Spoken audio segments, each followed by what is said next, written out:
Tunë gjatjeta uroj t'jeni mirë.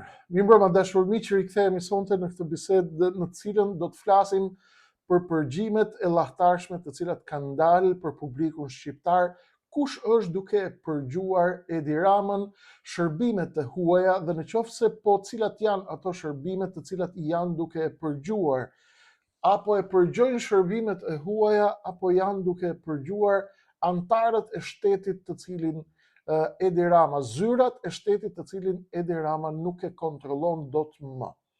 Jemi në një moment të ri dhe pas hetimeve ndaj Ballukut, pas vendimit të gjykatës kushtetuese për rikthimin në detyrë të Erion Veliajt, menjëherë ka shpërthyer skandali i përgjimeve. Ju e dini, dashur miq, kudo ku na ndiqni, që shërbimet nuk i nxjerrin rastësisht përgjimet. Përgjimet janë gjithmonë instrumenta për të rrëzuar qeverinë në momente të caktuara, në momente krize, dhe vijnë nga institucionet të caktuara brenda shtetit, nga klanet pa kontrolluara brenda shtetit, nga klanet pa kontrolluara brenda shërbimeve sekrete të cilat kërkojnë hakmarrje, dhe nga agjenci të huaja, shërbime të huaja sekrete të cilat synojnë të ridimensionojnë lojën dhe ekuilibrat gjeopolitik këtu në Ballkan, veçanërisht në Tiranën, ku po bëhet gati rrëzimi i pallatit të Edi Ramës. Cilat janë përgjimet dhe kush po i bën përgjimet që po rrëzojnë pallatin e Edi Ramës, si po luajnë aktorët dhe faktorët në terren, si po luan analiza, si po e kontrollojnë dhe po e menaxhojnë lojën mediat e Tiranës. A do të rrëzohet, do të thërmohet përfundimisht pallati i ëndrave të Edi Ramës dhe pallati i rilindjes, tashmë që ka nisur lufta civile brenda, apo ky është një paralajmërim i fundit për të çfarë tregojnë këto përgjime dhe çfarë po luhet. Duhet kemi parasysh diçka, miq të dashur, që kur dalin përgjime të këtyre niveleve, ku vartësja e kryeministrit Belinda Balluku i thot vartësit të saj, zotit Berberi, që ka qenë kutia e zezë, kasaforta e të gjitha investimeve strategjike në energjetik, në rrugë dhe në të gjitha investimet strategjike që lidhen me ekuilibra gjeopolitik dhe me vendime që lidhen me sigurinë kombëtare të Shqipërisë. Duhet kemi parasysh se kjo kuti e zezë ka qenë ky zoti Berberi. Ky Berberi ka pasrujt mesazhet, siç po na njoftojnë, sepse ka qenë kutia e zezë e regjimit. Ky i ruante mesazhet me Belinda Ballukun, më pas ja çonte bashkëshortes së vet për t'ia rujt ajo. Pse ndodhin këto ruajtje të komunikimeve ndërmjet vartësve me njëri tjetrin? Këto ndodhin në mënyrë që ai që ka kutinë e zezë, që të mos e heqin qafe, krijon atë që quhet garancia. Pra, në qoftë se mua më ndodh gjë, në qoftë se më çoni në burg, në qoftë se më shisni, në qoftë se më hidhni mish për qend dhe mish për top, apo më bëni kokë turku, unë i kam provat dhe ja unë mund t'ju shes dhe mund t'ju demaskoj. Duke qenë që telefoni i këtij Berberit, vartësit të Belinda Ballukut, është shmontuar bashkë me telefonin e bashkëshortes së tij, të cilat ai ja dërgonte këto screenshote që i bënte mesazheve dhe komunikimeve që kishte me Belinda Ballukun, dalin tashmë dhe konsideratat e bashkëpunëtorëve të Edi Ramës, të cilët e quajnë atë palloshi. Belinda Balluku, apo zvëndës kryeministra, ju e dini që nuk shquhet për një kulturë të lartë, ka ardhur nga pastruese e shtëpive dhe vilave të Greqisë, erdhi si erdhi në Shqipëri, është histori tjetër, pastaj se ku i mori diplomat, si i mori diplomat, dhe cilat janë ambasadat që investuan për të mbritur kaq lart, është histori, debat tjetër, nuk do hym aty, por nuk është se shquhet për ndonjë damar kulturor apo për ndonjë integritet intelektual të jashtëzakonshëm. Këta janë analfabet anonim, të cilat vetëm ata dhe palloshi i tyre, kuptoni, e quajnë palloshi, e dinë se si këto kanë mbritur deri tek palloshi. një vartëse është shumë e ullët, është shumë e pisët, është shumë e ndyrë, është shumë e neveritshme, që një vartëse me njëherë në nivelin e zëvendës kryeministres t'i thot njerëzve në komunikim vartësve të cilët janë në rreth e përqark tek pallati, që tani unë kam një takim me Palloshin e gjatë. Palloshi i gjatë është Edi Rama. Pra, të gjitha emërtimet këto e kanë me pallë brenda. Palla, Palloshi dhe i gjati, i shkurtri luajnë gjithmonë me kësoj dimensionesh. Sepse kjo zbërthen edhe një pjesë të errët të psikologjisë dhe të psikoemocionit dhe të psikiatrisë këtyre dhe të antarësisë së sektit.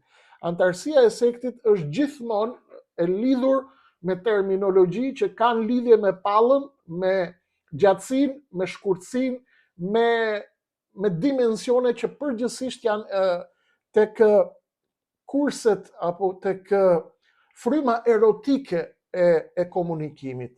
Gjithsesi, Palloshi përdoret edhe për përkëdheli, Palloshi përdoret edhe për të shprehur entuziazëm apo vlerësim maksimal për aftësitë e një personi.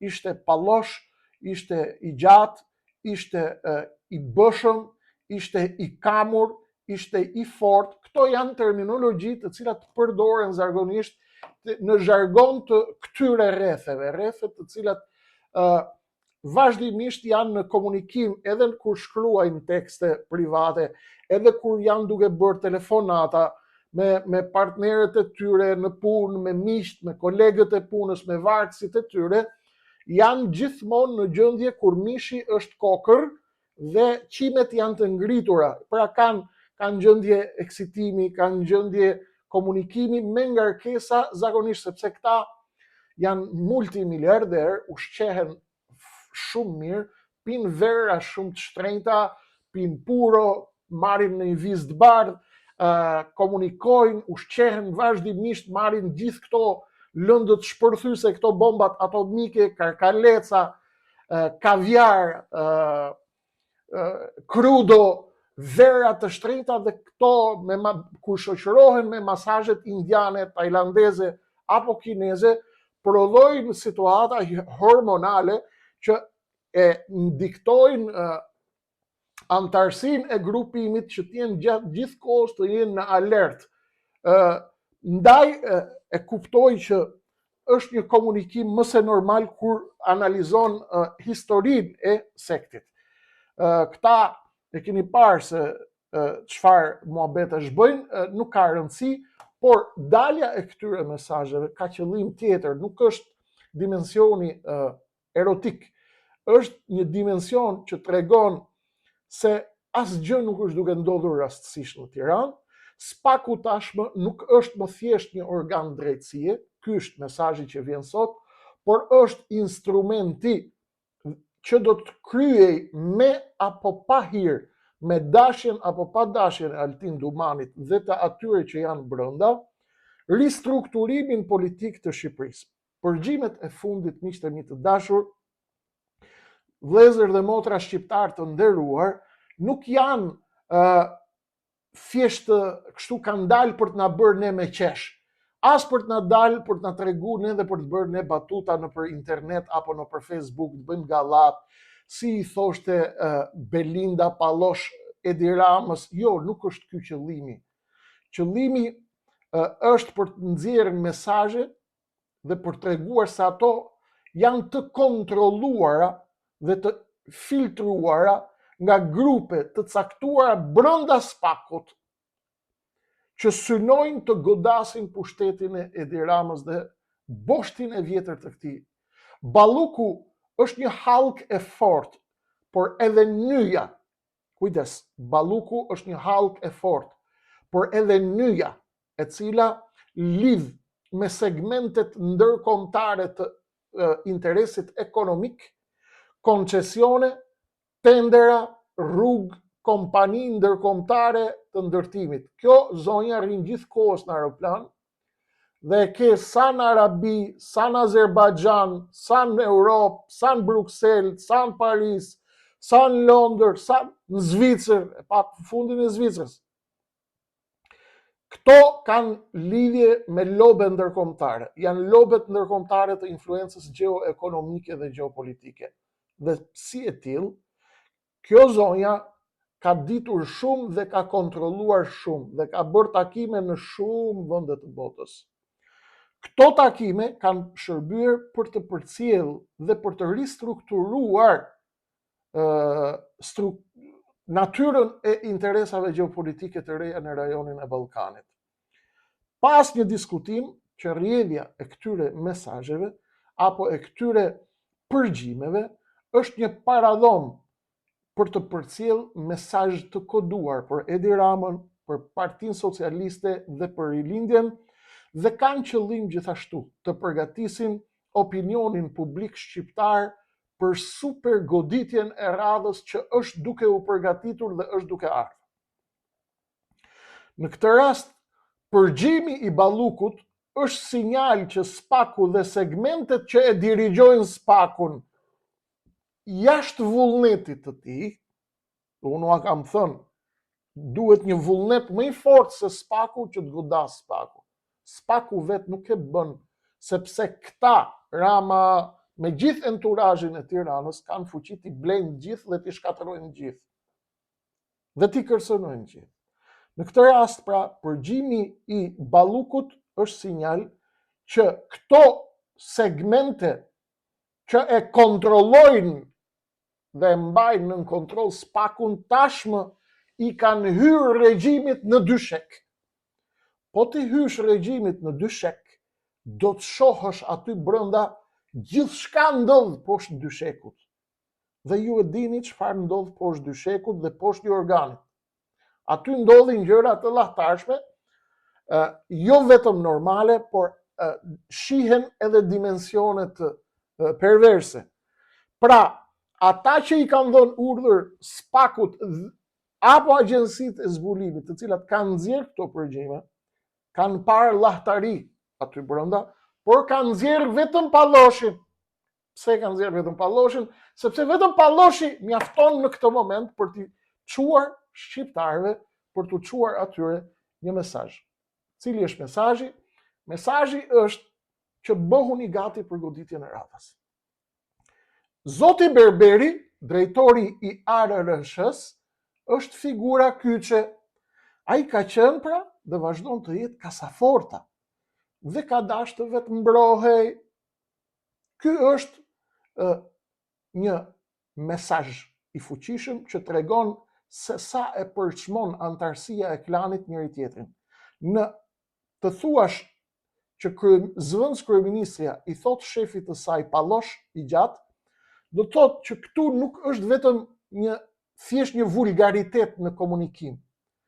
Këtu tregon që brenda qeverisë ka ndarje të thella, ka përbuzje të madhe dhe ka urrejtje të ndërsjellët secili prej tyre mezi pret t'ia ngul thikën palës tjetër.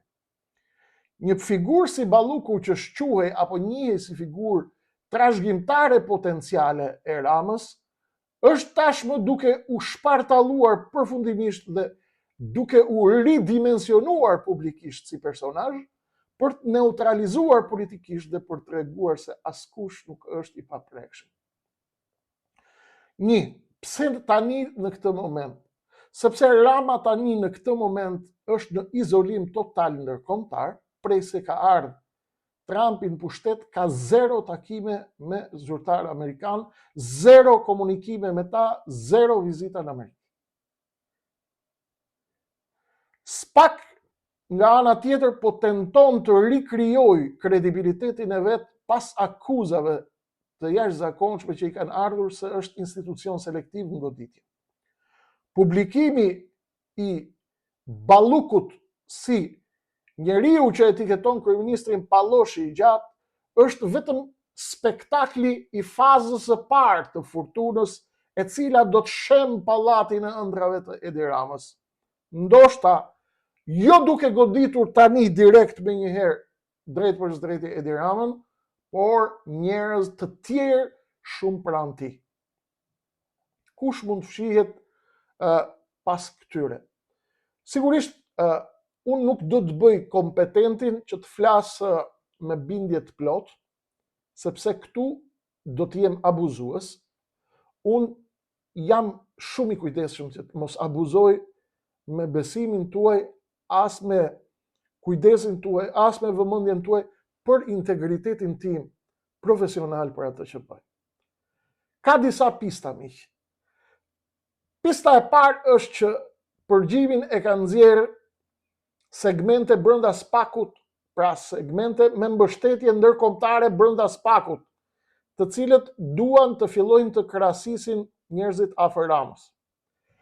Një hipotezë tjetër është e kanë nxjerrë brenda PS-s njerëz brenda PS-s, klane brenda PS-s, të cilët duan të përfitojnë nga ky moment i rënies së pallatit të Ramës, ta shkatrojnë atë përfundimisht dhe të bëhen gati të lobojnë për një zëvendës tjetër të Ramës dhe të ridimensionojnë lidhjet e tyre dhe aleancat e tyre të reja me faktor të ri apo të vjetër të cilët mund të jenë lojtarët e ardhshëm të kësaj loje politike. Një segment tjetër është që ta kenë bërë grupi ekonomik ndërkombëtar, që është shumë i rëndësishëm në këtë përballje të madhe gjeopolitike që po ndodh sot në botë. Grupi ekonomik ndërkombëtar është një tërësi lobesh të cilat po ristrukturojnë ekuilibrat gjeopolitik global nëpërmjet ristrukturimit të ekuilibrave të gjeoekonomisë. Gjeopolitika si rezultante e gjeoekonomisë. Këtë zonë e kontrolloj unë, Ballkani është i imi, Shqipëria është e imja, Greqia është e këtij, Italia është e këtij, Maqedonia e Veriut i përket këtij klani, Kosova këtij klani e kështu me radhë. Balluku dhe shefi i ARRSH-s, zoti Berberi, apo kushdo që të jetë, janë vazhdimisht në kontakte me këto lobe dhe ky agresivitet i lobit ndërkombëtar ka goditur për t'i dhënë mesazhin e fundit që ju na keni nxjerrë nga loja ose kanë premtuar diçka që nuk e kanë realizuar dot dhe ata i kanë shmontuar kockat tani, pra mund të kenë bërë premtime kudo në dërrasa të kalbura që janë në kundërshtim me interesat gjeopolitike dhe sigurinë tonë kombëtare apo me aleancat tona strategjike, dhe mund të kenë premtuar atyre gjëra të cilat nuk i kanë mbajtur dot premtimin, dhe ata i kanë nxjerrë kërcënimin. Mund të jemi pa asnjë diskutim përballë një ndihme të padiskutueshme nga partnerët ndërkombëtar, siç janë FBI ose Europol. FBI dhe Europol mund të jenë ata të cilët i kanë nxjerrë këto publikime por t'i dhënë Edi Ramës një mesazh shkatërrues për ta përgatitur atë psikologjisht për rënien e tij, për të bërë gati opinionin publik shqiptar për mos të lënë rrëzimin e SPAK-ut, sepse rrëzimi i SPAK-ut është rrëzimi i Amerikës. Ata që duan të rrëzojnë Amerikën i bien SPAK-ut sepse nuk duan t'i bin direkt Amerikës. Dhe kur thonë do bjerë SPAK-u, e bëjnë këtë sepse nuk guxojnë të do bjerë Amerika. Amerika ka dy rrugë. Ose ti rrëzohet SPAK-u dhe ti vritet në mes të Tiranës, ti mbetet e vrarë, e ekzekutuar me një plumë në gjoks. Ajo që u quajt reforma në drejtësi dhe SPAK-u dhe aksioni i ri për të vendosur drejtësi, dhe ky është kapitullimi i Amerikës. Unë nuk jam përgjegjës të flas në emër të tyre, por ekzekutimi i SPAK-ut dhe fundi i tij dhe kontrolli i tij nga Rama, Berisha, Veliaj dhe shtypi me Medjen do të ishte kapitullim i Amerikës në Ballkan, përpara se të bëjnë luftën dhe përballjen e madhe me Kinën dhe me Rusinë, dhe do të shohim pastaj do të fitojnë apo do të kapitullojnë. Kjo do të thotë se përgjimet nuk janë amatore as pak, nuk dalin rastësisht as për të na bërë ju dhe ne për të qesh në Facebook. Palloshi i gjatë, siç e quan me përkëdheli apo me përbuzje, kjo duhet bërë subjekt analize, zonja Balluku, duhet parë. nuk ka dalë rastësisht. Objektivi kryesor dhe përfundimtar është rrëzimi gradual i pallatit të Edi Ramës dhe i pallatit të Sektit. Pse bëhet? Rrëzimi gradual bëhet nga shërbimet e huaja në mënyrë që kur të bjerë pallati të mos ketë efekte anësore. Bëhet shpërthim i ngadalt, kat pas kati. Bam kati parë, bam mes, bam fund. Në mënyrë që kur të shkërmoqet, mos të ketë pasoja. Pse? Ndërtesat e larta, kur bien me një shpërthim masiv, ato mund të shkaktojnë dëme shumë më të mëdha me rënien e tyre, gjatë rënies së tyre, se sa vetë shkatërimi i tyre. Që do të thotë në gjuhën e gjeopolitikës, rënja graduale e regjimit të Edi Ramës synon ta çmontoj regjimin me kujdes, të bjerë pa bërë pluhur shumë dhe pa shkaktuar dëme anësore, sepse dëmet anësore mund të jenë me pasoja për aksin gjeopolitik i cili po e shkërmoq pallatin e Edi Ramës, pallatin e rilindjes. Që do të thotë nuk duam shenja gishtrinsh, se kush po e rrezon pallatin, mesazhi është i kuptuar, i kuduar, pallati do të bjerë, populli është përgatitur që pallati po bie, Edi Rama po bie, gjeopolitika rajonale e dukshmja dhe e padukshmja e merr mesazhin që këto po bien, mesazhi i koduar është mos guxoni ta prishni këtë lojë. Për lojtarët e tjerë të cilët luajnë poshtë i organit. Poshtë i organit të Ramës dhe të Ballukut dhe kutisë së zezë Berberi Arërëshës, i cili ka kutin e zezë të sigurisë tonë kombëtare me tendera koncesione, para të llahtarshme që nuk janë vetëm korrupsion në dimensionin financiar, por janë në zemër, goditje në zemër të sigurisë kombëtare të Shqipërisë. Dhe ata e dinë se çfarë kanë bërë.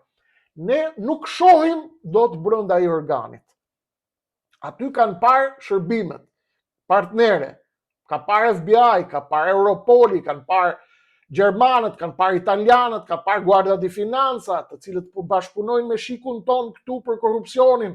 E din shumë mirë kush e sjell kokainën nga Amerika Latine, i din shumë mirë gjitha, shërbimet gjermane, shërbimet italiane janë aty, din dhe shohin gjithçka, çfarë luhet brigjet e Adriatikut, çfarë luhet ke financat, çfarë luhet me ekuilibrat gjeopolitik.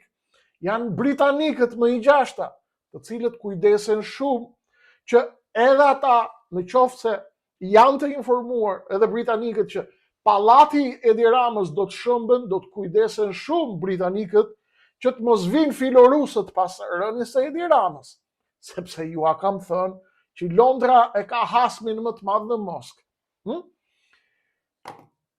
Amerikanët e shohin gjithë të situatë dhe pat që erdhi zëvendësimi sekretari amerikan i shtetit dhe nuk bëri asnjë foto me këta, as me Dumanin, as me këta që takoi lojtarët e tjerë që i takojnë në Tiranë. Kjo tregon që nuk ka ardhur për mesazh protokollar, as ka ardhur për të bërë poza politike. Ka ardhur për të përcjellë mesazhe të koduara, të rënda, dhe janë ndalu të publikojnë foto. Ju i keni pak, ta ngordhin me bë foto me amerikanët, erdhi ky na takuan me amerikanin, e janë zorrëm amerikanin, erdhi ndihmës zëvendës sekretari, takoi, bëri, siç kanë bërë gjithmonë. Janë nxjerrin shqiptarëve, i thonë ne kemi Amerikën me vete. Ky usta i fundit që erdhi, ky si las njërin me nxjerr foto. Dhe kjo do të thotë që nuk ka ardhur për mesazh politik, ka ardhur për mesazh tjetër më të rëndë, të cilin nuk guxon ta nxjerrë as Dumani, Ramës e takoi fare, as ata të tjerë që ka takuar në Shqipëri dhe që din mirë sepse ka ardhur ai. Objektivi është paralajmërimi. Një, se Rama po bie dhe ka rënë, po përgatitet populli edhe lojtarët e tjerë që mund të krijojnë destabilitet në Shqipëri. Është paralajmërimi që koha e Ramës mbaroi dhe sistemi po i thot Edi Ramës tani po përgatitet dorëzimi i kontrolluar i çelësave të pallatit, i cili do të shëmbet. Dhe kushdo që ka qenë pjesë e strukturës, po përpiqet tashmë të mbrojë vete me dosje, materiale dhe po përpiqen të ndërtojnë aleanca të reja. Çfarë pritet të ndodhë më tej? SPAK do dalë me goditje të tjera spektakolare shumë shpejt. Ndaj disa figurave shumë të njohura, jo me njëherë tek Rama, por shumë pranë Ramës. Balluku do të përdoret si shembull që nuk ka më shenjtëri, shenjtëria ka mbaruar. Rama do të përpiqet këtë ta shes si sabotazh brenda kampit vet për të shpëtuar veten, unë po sabotohem, po shitem, po mbëhet puç, ndërsa opinioni publik shqiptar po përgatitet për fazën e dytë të hetimeve që mund të përfshin edhe lidhjet ndërkombëtare të qeverisë me kompani të huaja, të cilat në thelb tregojnë se ky përgjim që ka dalë dhe këto përgjime që kanë dalë të Belinda Ballukut që i thot drejtorit ARSH-s, unë do shkoj tani dhe kam takim me palloshin e gjatë që është Edi Rama, kjo nuk është një histori mesazhesh, as ofendimesh private. Është fillimi i shkërmoqjes dhe i shpërbërjes së sistemit Edi Rama bashkë me shokët e tij në opozitë, të cilët bëjnë sikur e sulmojnë, por në thelb janë bashkë. Dhe kjo është duke ndodhur nëpërmjet një revolucioni juridik soft, i cili do t'ua shkërmoq kockat një nga një pa bërë rënje të dalë nga kontrolli. Uroj të dashur miq që të keni kuptuar mesazhin, apo shpresoj që unë t'ja kem dalë t'i përcjell mesazhet e mia ashtu siç duhet, shpresoj të kem qenë i qartë. Do të shihni spektakël në orët dhe në ditët në vijim, do të ketë tronditje të mëdha, pallati po bie, ka nisur shkërmoqja, do të hymë në erë gjeopolitike të re. Unë ua kam thënë, të gjitha shërbimet e dynjas janë në Tiranë, të gjithë po luajnë me lojtarët e tyre, me ekuilibrat e tyre, me interesat e tyre, dhe sa më të kthjellët jemi, aq më mirë ju bën ju, na bën ne dhe i bën Shqipërisë.